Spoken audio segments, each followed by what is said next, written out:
Hey guys, Big Rich here, coming to you the week between the Pro Bowl and the Super Bowl in the NFL, so go Eagles. I was excited to see that my first video seemed pretty popular. I had a lot of views in the first week, more views on that video than anything I've ever put on the internet before, more than 1,000 views, so that's pretty cool. And a lot of comments. I tried to respond to some of the comments, and I appreciate what everybody wrote. Some people gave me tips on things I want to see different. Some people said they do like to see the shooting of the guns, so we're working on coming up with a way to get some video from the range. Some people gave me some safety tips. Gun safety is always important to me, so we'll make sure that we keep incorporating as much of that into these videos as possible. So I just appreciate everybody watching. I look forward to doing some more videos in the future. So today we have the Glock 26, which is my favorite gun, comparison video. We have the Gen 3, the Gen 4, and then we're going to take a look at the new Gen 5. So I hope you like it, and so let's get right into it.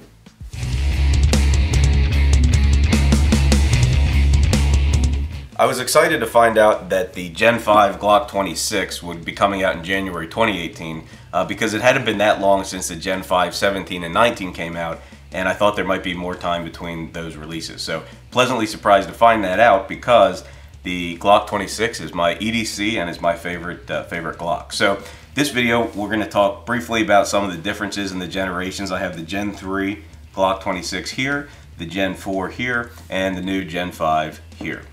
So let's get right into it. The Gen 3 26 has been my everyday carry gun for some time now, and the reason I like it so much is the same reasons that everybody else likes it so much. It's a really small package, so it's very easy to conceal. I carry it in the waistband, and I use a Vetter light tuck holster, which I'm going to include in another video here soon about my EDC, as well as in the future I plan on doing a review of the Vetter holsters. But I carry it in the waistband, and it really doesn't print at all. It's a gun that I think you can wear in the summer or in the winter. It doesn't really matter what type of clothing you're wearing. It gives you a lot of concealability. So that's a big piece as to why this has been so popular with me. On top of that, of course, you get 10+1 rounds, which you really can't beat in a gun of this size. SIG is putting out the P365 that I think is already released. I have one pre-ordered, I don't have it yet, and I think that'll give some competition to this, but honestly, I like this gun so much it's going to be hard to beat it in my mind. So this is a Gen 3, and really the biggest changes in the Glock line of 26s, in my mind, were between the Gen 3 and the Gen 4. So let's talk about the Gen 4 a little bit. They made a lot of changes between the Gen 3 and the Gen 4 26. They didn't make a big difference for me, and so I continued to carry the Gen 3 for the last several years.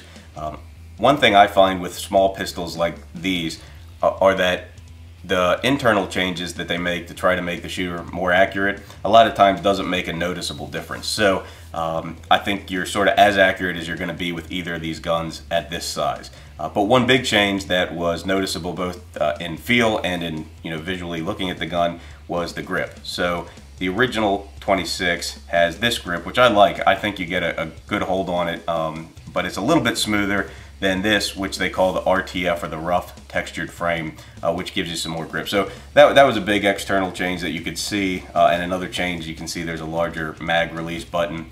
The Gen 4 shipped with 3 magazines, this one only shipped with 2, and this one ships with the back strap that you can change. I actually did not have to change it on this gun, but you can add the larger or the smaller grip piece. 2 of them give you a tail there if you want some additional real estate to hold on to the gun. So because of those changes that weren't big deals to me, I kept the Gen 3 as my EDC. But with the Gen 5, I think I'm going to switch and start carrying that, so we can talk about that now. Man, these guns look similar. So this is a Gen 4 and this is a Gen 5. And a lot of criticism online is saying that, well, they didn't make that many changes and Glock is just trying to make additional money by releasing something with minor changes and calling it the next generation.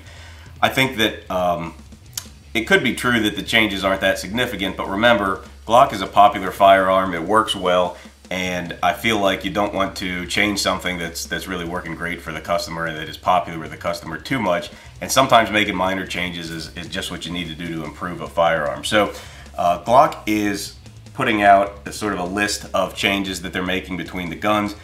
They say there's more than 20 changes. A lot of them are internal, and as I just mentioned, with these small pistols, sometimes I find that minor internal changes really don't make the shooter that much accurate. But I can tell you that I definitely am slightly more accurate with this gun than with the Gen 3 that I was carrying.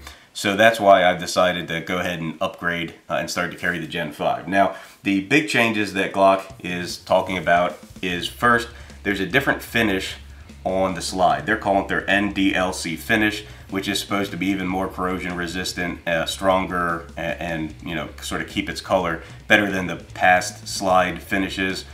I think the Glocks have always been pretty corrosion resistant to begin with, but you definitely can tell slightly that there's a difference in the color, and it's a real handsome color. So I suppose, you know, that is an upgrade there. I've got nothing bad to say about the new finish on there. These 26 Gen 5s are shipping with the Glock Marksman barrel. That's a barrel with some different rifling inside the barrel to make it allegedly more accurate. I am seeing a little bit more accuracy in my shooting of the gun, so that would also be an upgrade. Now, the Gen 5 17 and 19, you know, one big change with them was that they did not have finger grooves. And you can see on this 26, on the Gen 4, you got a finger groove there, just one, there's one bump there to get 2 fingers in. The new one, the Gen 5, has no finger grooves. This is kind of a controversial change for this gun because it's such a small gun. It's really the one Glock model that you would think that finger grooves might you know, really give you an advantage to have, because you can hold on to the grip a little bit better, get your fingers into the grooves. But of course, different people have different size hands and fingers, and so Glock removed the grooves. My understanding is this was part of their submission. Both the FBI and the Army were looking for guns without finger grooves, so they took them out. And there's been a lot of customers that have been asking for them, so asking for them to be removed. So they're gone now. I was actually afraid that without them, I would have a worse grip, but I found that actually my grip on this gun without the groove is just fine. So no complaints there. I'm not sure if I'd say it's really an upgrade. I didn't have a problem with the last one, but I don't have a problem with this model either. So if you had a problem with the last one, it would definitely be an upgrade. If you didn't have a problem, it doesn't create a problem. So the 17 and 19 Gen 5s had some changes also to the grip, that it was flared at the end to help get the magazine in quicker. This is not the case on the Gen 5 26. Glock just felt there wasn't enough room in the already small grip to do that. And there's also no cutout in the front to help remove the magazine, which is something that the 17 and 19 have. Again, can't lose any of the real estate that's already small. So the other change externally is an ambidextrous slide stop. So as you can see, both sides, left-handed or right-handed, you've got a slide stop there, and you can of course change the mag release button.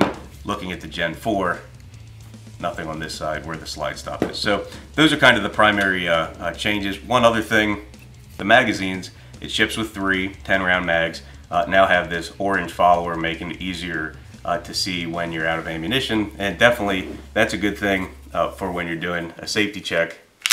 You can see orange, no ammunition.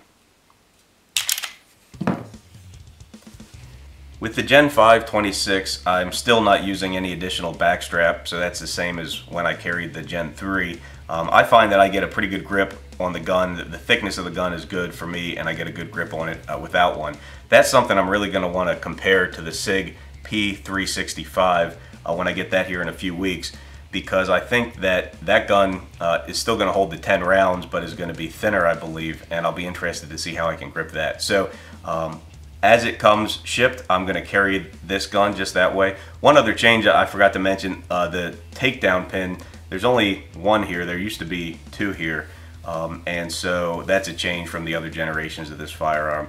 But I think I'm going to go ahead and start carrying this gun. I think that the upgrades are enough that they do definitely make a difference from the Gen 3. Like I said, I found that I can shoot it a little bit better.